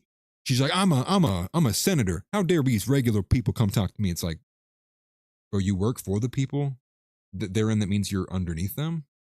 And so she's already a disgusting person. She's just a nasty woman, let's be honest. And on top of her just being woke and insane and liberal and a feminist, she's also highly racialized, and a lot of things coming from her is extremely racialized as well. So the Senate race is going to be on November 3rd. That'll be between Tallarico and Paxton. And the crazy thing about Tallarico is that he's broken records. And so I was looking at some of this, just getting a kind of a bit of a breakdown on Tallarico. He pulled $27 million in Q1 of 2026, and that ranks like some of the highest ever. So I didn't get a chance to look into where those dollars came from, but I did see enough to be able to tell you that he has a lot of money getting poured into him. And I would really like to see who those groups are, but to the tune of $27 million in Q1 of 2026. And one of the things I was reading said that he was breaking records. What records? I don't know, but it does seem to be that he is clearly pulling a lot of people. And I would also add that Tallarico has been in the national news for some time. And part of this is because I would imagine he's being intentionally provocative with what he says about things like Jesus and race and women's rights and all that other BS that he stands to gain from. And who knows if he even actually believes it? He might even just be saying it for power. And the crazy thing and the sad thing I would say is, unfortunately, all of the polling is showing that Tallarico actually has the edge over Paxton. And in some cases, it was showing that John Cornyn was a better matchup versus Tallarico than what Ken Paxton is. Now, John Cornyn, I don't know too much about beyond the fact that he's a rhino and got unseated, and Ken Paxton rallied up the group to go do it. So the University of Texas and the Texas Politics Project has James Tallarico at 42% to Ken Paxton's 34%. And then the Texas Public Opinion Research has Tallarico at 46% and Ken Paxton at 41%. And then third, the Public Policy Polling has Tallarico at 45% and Ken Paxton at 38%. So in three different polls, Ken Paxton is behind and trailing in every single one of them. I have not seen any of the Polymarket data on this, but again, with it being so far out and away, I don't really think Polymarket matters much at all. And like we were covering with House earlier, I don't know if House is in here, but we were looking at the fact that if you look at the accuracy rating, and like Polymarket's very accurate, especially how close you are to date. And I think something to the effect of the stat that House put in chat was that Polymarket is accurate within a month. So if you're within 30 days of the event happening, Polymarket's favored odds is like 90.6% accurate. I believe that was what he put in there, which is insane. Yeah, what's up, House? And then it gets even more accurate, obviously, the closer you get to. And so, Polymarket, as much as it may have some manipulation on it, I would really only think it comes into play when we're like a month away or closer to the betting market to really see like what's actually going on. I don't think looking at Polymarket odds, 3 or 4 months out is that helpful ultimately. And again, he's got this he seems to have a very strong emphasis on being Christian, but a very specific type of Christian. And from what I read, he's a Presbyterian, or so he says. But that's what he's kind of coming in as. Is he's a I'm a Christian, but God's non-binary, and that's his kind of position. He's a strong subvert. And so here's a couple things I wanted to play here. This was coming out today. So here's what brought him into the news cycle for today. That's on screen here. And what was he putting up? Well, this I don't really care much at all. But he says, I'm proud to say that our campaign has officially become a non-meat campaign. You're only buying vegan products from our local vegan businesses. He says, bro, do you know you're in Texas, right? Which I find that to be insane, but we'll take a listen to this guy wearing a face mask. I mean, it's just, come on. This is 2026. Like, if I see somebody, you know, my reaction, if I see somebody in a face mask, shoot that guy. You know that meme from Brad Pitt? Shoot that guy. Bro, the instant reaction. I see you wearing a face, shoot that guy. Like, yeah, that one right there. Use the tank. No, use the 50 cal. I don't even want to see the pieces of him after we're done. But let's go ahead and play this. Here's Sam. Look at his limp-wristed hands, too. I have, I think, heard more and more issues of animal welfare. I think not just because it's the right thing to do and the moral thing to do, but also it's, as all of you know, necessary to fight climate change. It is now existential that we try to reduce our meat consumption and that we try to respect animals in all aspects of society. And so I am proud to say that our campaign has officially become a non-meat campaign. So we are only buying vegan products from. Okay, well, that was a lot of words to say that you are gay. Can you imagine being a staffer on the team too? You're hearing that? I'd be like crying. Imagine you're just a guy just doing it for an hourly wage. You don't care about politics. And they're like, okay, and now for the next 7 months, we're only having vegan products here on the campaign team. I'd be like, bro, please. That was like the only benefit of being on the campaign. I got free food. I don't want your effing Impossible Burger, dude. I know there was at least 3 black dudes who are sitting there like, what am I doing? They probably quit after this. I ain't eating Impossible Burgers. No. But here's the other one. This goes into a bit more of the Christian perspective. And this is the opening statement of him saying God is non-binary. Now, I have another clip as well I don't have in the outline, but I believe it was a 60 Minutes interview that James Tallarico had with a woman reporter, I do believe. But she actually asked about that specifically. And James Tallarico says, I was being intentionally provocative. So I do think there's an element of this that he knows exactly what he's doing. And perhaps he's doing these kinds of things not because he thinks people agree with them or that the left enjoys it, but he's doing it because it's obviously going to be quoted and boosted by right-winger accounts saying, look at this guy, look how insane this guy is. And then that in the general just boosts his presence. It boosts his name in the political clout ecosystem. And so I think he is a lot more cunning than I think people would give him credit for. That's not me saying, he's this wizard or mastermind, but I think he's playing a game. Like this guy beat Jasmine Crockett. Like I think he's got some mojo, like RD said that I have. And remember that, RD? RD, remember this. I have motion. You said so yourself, RD. Motion. Okay, anyways. Here is his, maybe the most provocative thing he's ever said. What is your response to them using that and explain what you were talking about? Well, I understand that comment is a little provocative. I said it on the House floor when the extremists in the Republican legislature were picking on school kids who were different. But I don't think it's controversial theologically. Most Christians would acknowledge that God is beyond gender. In fact, the Apostle Paul, in his letter to the Galatians, said that in Christ there is neither male nor female. And so if someone's got a problem with that statement, they shouldn't take it up with me. They should take it up with the Apostle Paul. It is such a disgusting abuse of what the actual verse means, of the true intention of the verse. And the thing is too, is like, we don't have to get full blown into like a strong theological argument here, but that's clearly what his intention. And he was honest about using it to be provocative as well. But he was specifically abusing that verse because he's trying to connect the reference.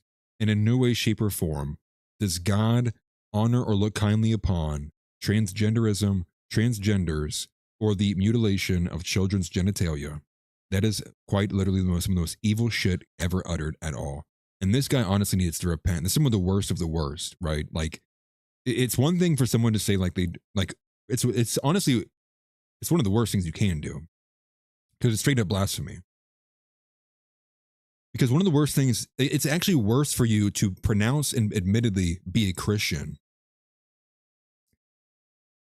and then say that God, and then blaspheme Jesus and say that God, likes these things or wants these things that are just completely and objectively untrue, than it is for a secular person who doesn't know God to say those things. Because one person has actually been confronted with the truth. One person has actually had to engage with the truth, and he chose to reject it. And instead of just outright rejecting it, he decided to subvert it and say rejecting it without rejecting it. And that is disgusting. That is evil. I'm here to tell you, you probably don't need me to tell you, but I will tell you, James Tallarico is evil. That is disgusting. That actually disgusts me more than Jasmine Crockett smacking her lips chewing gum, actually. And so one of the other ones that he said here too, so this is not where it only comes in at. So there's other elements of this progressive Christian that he keeps pushing. And this one comes from Mike Lee quoted this. Tallarico says Mary had to give consent not to abort Jesus. Now this is just, it's just an insane thing to even say. But again, like what I was saying before, there's a part of me that's of the belief that he doesn't actually even believe this. He's saying it because he knows how it will play.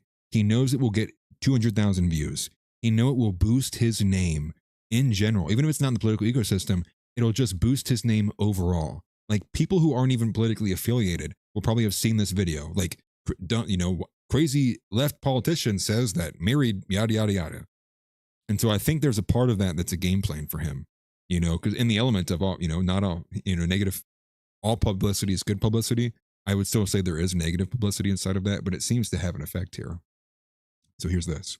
But I say all this in terms of, in context of abortion, because before God comes over Mary and we have the incarnation, God asks for Mary's consent, which is remarkable. Go back and read this in Luke. The angel comes down and asks Mary if this is something she wants to do. And she says, if it is God's will, let it be done. Let it be. Let it happen. So to me, that is an affirmation in one of our most central stories that creation has to be done with consent. You cannot force someone to create. Creation is one of the most sacred acts that we engage in as human beings. So it's just insane. I guess I can play the rest of it. But that has to be done with consent. It has to be done with freedom. And to me, that is absolutely consistent with. I got 200K likes, and all I have to do is burn in hell for eternity. And so that's how I come down. Readout. I've heard that before. But I say all this in. I have heard that before. The readout. I'm sorry. I can't. I can't with people like this. But it's just like it's the changing. It's like there very well may be a component in there. Yeah, right. This is the argument here is like, well, because of this actually justifies killing the unborn children.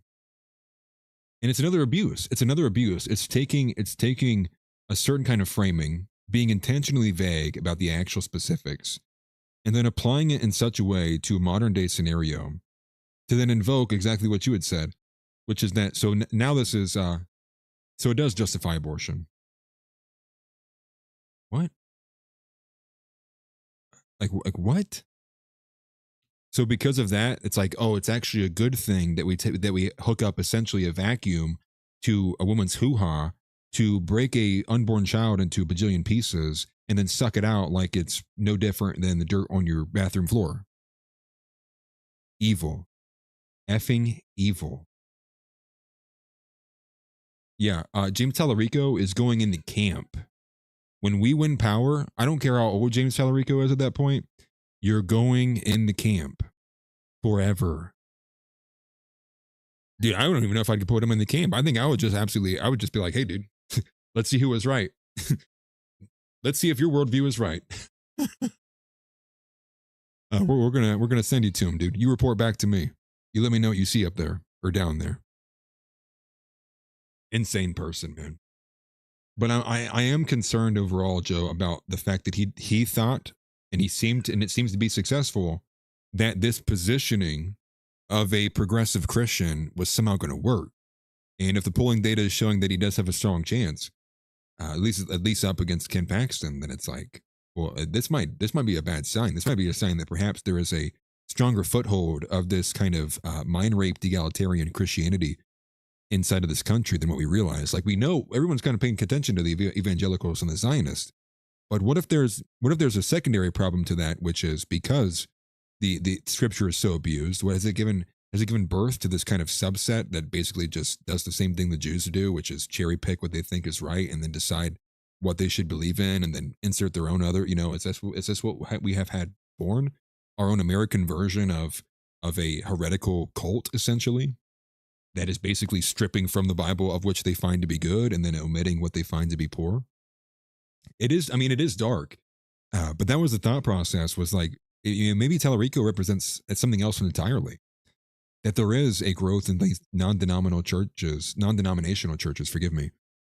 that represent nothing more than tolerance. Like I talked about on Foul Ball. They don't have there is no value set. The value set is tolerance. And if you are against that, then you are evil. Right?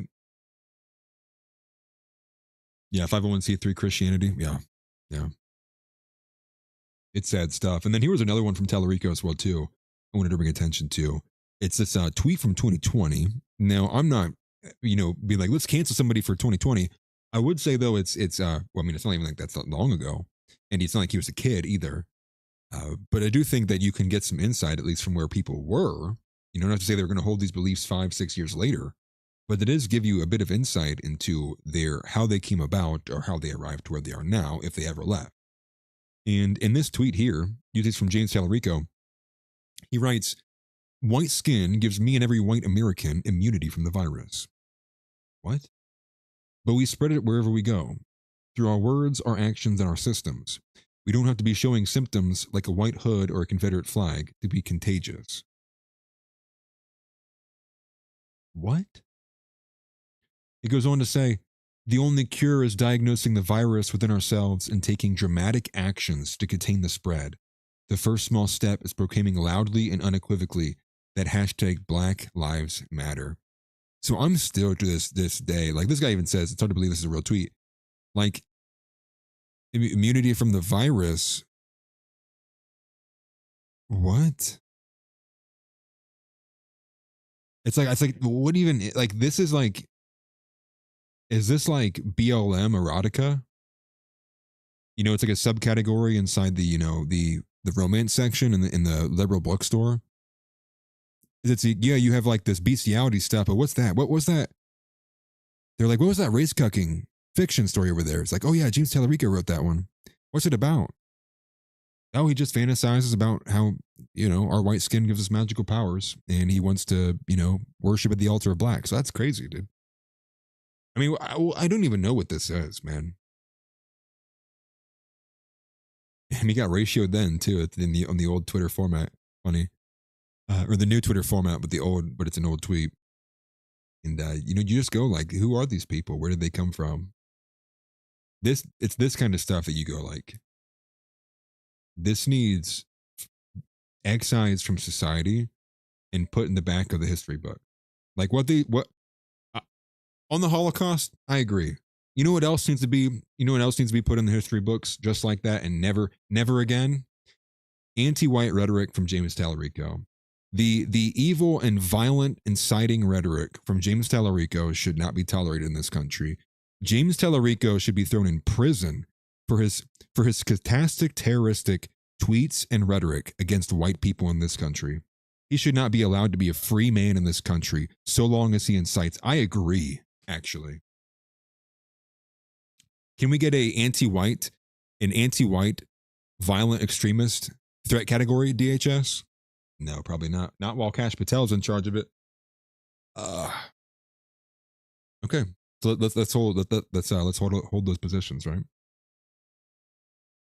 Planet of the teens, dude. It feels like, idiocracy, bro. It's nonsense, dude. It's just every day, it's somehow got more unbelievable than the last. Yeah, evil's become more prevalent. Loose Springen says he's just the same garbage, just repackaged with the veneer of religion now slapped on top of it. Agreed. It's like this is the Democrats' plan. This is their strategic climb down. They're like, okay, maybe we don't run all black queens, but what if we run a white guy who says he's Christian, But all he literally does with his time and energy is talk about black queens. And they're like, that kind of would work. Would that not kind of work? Yeah. They're like, oh, okay, we'll try it. I mean, maybe we'll see. James Tallarico's like, ugh, like, come on, bro, get out. Sorry, that might have been aggressive. I apologize. Disgusting. Absolutely disgusting. But that's going to be probably the race we're going to see a lot of attention brought to, I would imagine, in the upcoming news cycle. Same with Mark Lynch and Lindsey Graham. And man, I am praying for South Carolina, and I am praying that Mark Lynch can win and beat Lindsey Graham. Lindsey Graham is a no-brainer, needs to go. And very, very indicative of, again, the reflection of what MAGA is and what it's become. Anybody who's still a part of MAGA and says like that nothing's changed, or you know, it was everyone else that changed or left Trump, it's ridiculous, it's retarded. The most primary and all the most prominent people who supported Trump going into 2024 would have said that Lindsey Graham needs to be thrown in prison or otherwise sent from a cannon to Israel and never be allowed back into American politics again because he's a warmonger. 1.5 years later, MAGA's praising and cheering it on, rooting for him, screaming at the top of their lungs that Holden Bloodfeast has just one more. He's got one more in him. Disgusting. The average retardation of the average person also disgusts me, but I try not to be rude by any means. But I seriously do. Like, it actually disgusts me how the average person is just so domesticated. Like, it just, like, it on more than just even political too. Like, obviously, like, it just bothers me to see fat men. Like, I don't even mean that to be rude. Don't think I would look at you guys, but it is on a more deeper level of what it represents, that the fact of like the average man is kind of enslaved. I don't look at it as like, I look at the guy and he's fat and I'm like, man, like, no, I look at it as like, see, it's a sign of like where we are with the enslavement. Looks good in a flannel. I know, I've been slowly buttoning this up. I actually I had it like unbuttoned at the beginning of the stream. I've been buttoning it like slowly throughout the entire stream, like one button at a time. Yeah, Cholo. It's hard to do the Cholo in this one. This one's a little tight. Oh my gosh, dude. If I cross my arms, I'm gonna rip the back out. Bang, dude. Bang. Ese. La cosa rica es. I can't even do a good one. I'm more black than I am Mexican, unfortunately. But yeah, if Readout wants to have me, where they want to have a deep voice on there, dude, definitely. Just so long as there's no Eduardo thugs. Just so long as there's no women there. I can't do women. Sorry. I can do men, but I can't do women. It is what it is. And by the lower buttons will be Cholo. I know, I usually do. Like when I'm being a lot more freedom run. It's funny because, trust me, I'm wearing a wife beater underneath this. Don't think I'm like Shirley. I promise. I swear. But now it's Cholo, dude. Now it's like when the wind blows, it's like, whoa, dude. What's that? What's that? What I got YouTube? What? No, dude. I'm just playing. I'm playing YouTube. Don't ban me, please. YouTube, please ban RD first. I'll spill all the beans. Please, YouTube, if you can hear me, don't ban me. Ban RD. I will help you. I will help build a case. YouTube, if you can hear me, don't ban. Ooh, hey, YouTube, can you ban RD? I'm just kidding. I don't want to see him banned. It's just a joke. I don't think people should be banned or censored for that.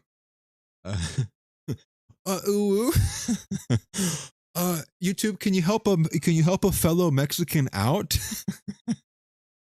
Can you help a Latino out? This scary white man has been attacking me for his pro-white views, and I'm just a young Mexican man trying to show my support and my patriotism for America. I'm being attacked by some anonymous 40-year-old white man. YouTube, please.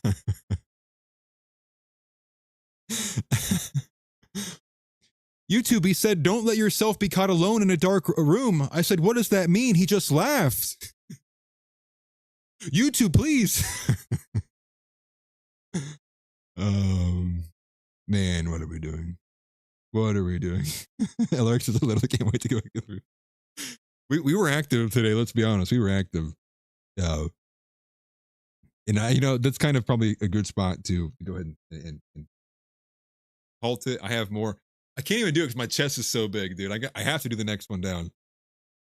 But I'll move a lot of these stories over for tomorrow. I think prior to the debate, there's a video that was sent to me by Mr. Moss. I would like to react to that, probably either on Kick or on here. That's probably what we're going to do tomorrow, is just stream probably all the way up until when the debate happens.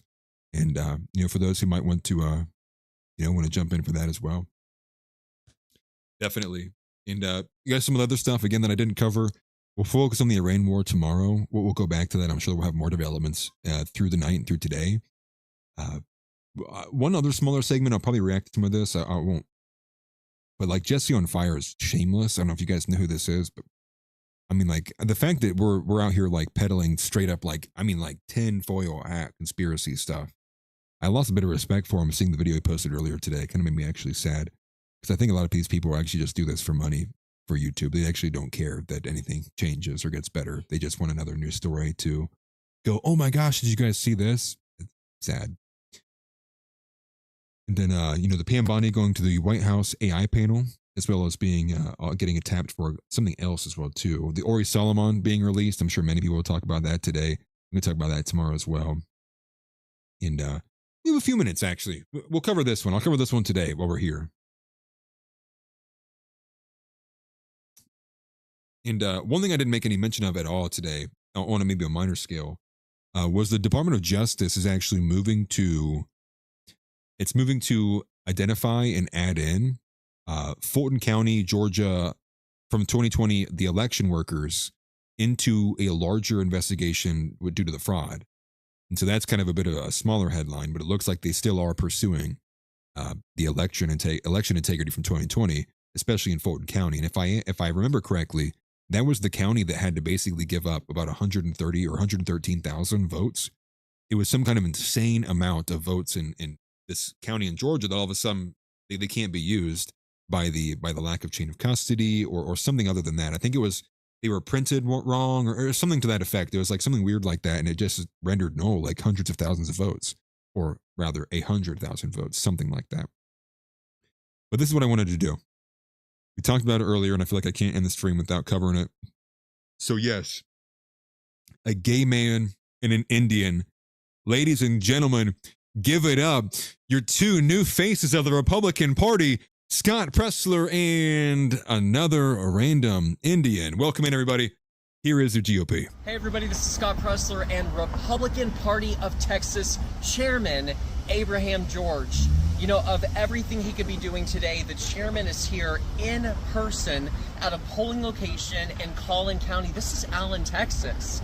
And I have been here since 9:30. It's now 2 o'clock, shaking every hand, meeting voters, and it's been a steady stream, which shows me that people know about today, the runoff. I am also concerned, Mr. Chairman, with making sure that once we have all of our Republican candidates, that we as a family coalesce together, united in our conservative values to ensure that every one of them from the top of the ticket to the bottom of the ticket wins, which means mark your calendars. Tuesday, November 3rd, 2026 is Election Day. But again, thank you to our chairman for making yourself available. And where can people go? This is the Republican Party of Texas. What is your website? What is your social media? How can people support you?